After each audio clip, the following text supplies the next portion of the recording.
இயேசுவில் அன்பார்ந்த சகோதர சகோதரிகளே, பொது காலத்தில் 27வது ஞாயிறு தினமாகிய இன்று மனவாழ்வை குறித்து சிறந்த அறிவுரை ஆண்டவர் இயேசு கற்றுத்தருகிறார்.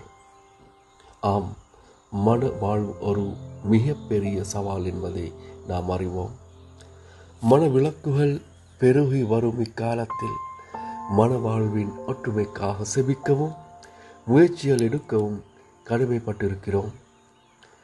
மோசேயின் அனுமதியை பற்றி பரிசேயர் இயேசுவிடம் வினவிய போது, உங்கள் கடின உள்ளத்தில் பொருட்டே மோசே இவ்வாறு எழுதி வைத்தார் என்கிறார்.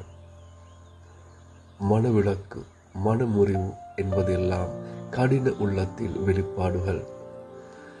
எப்போது கணவன் அல்லது மனைவியின் உள்ளம் கடினப்பட்டு விட்டதோ அப்போது அவர்களின் மனதில் மனமுறிவு ஏற்பட்டு விடுகிறது.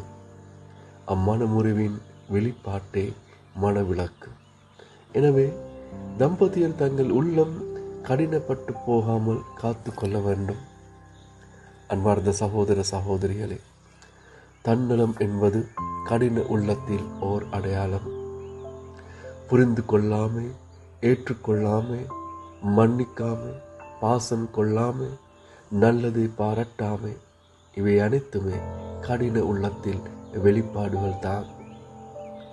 இத்தையோர் மனதில் ஏற்கனவே மனமுறிவு ஏற்பட்டுவிட்டது என்றே கூறலாம்.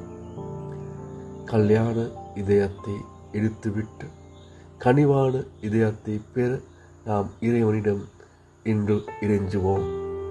அவ்வாறே கணவன் மனைவி இருவரும் புரிந்து கொண்டு, ஏற்றுக்கொண்டு, மன்னித்து, பாசம் காட்டி, பாராட்டி வாழ்ந்தால் இல்லறம் இனிமையாக இருக்கும்.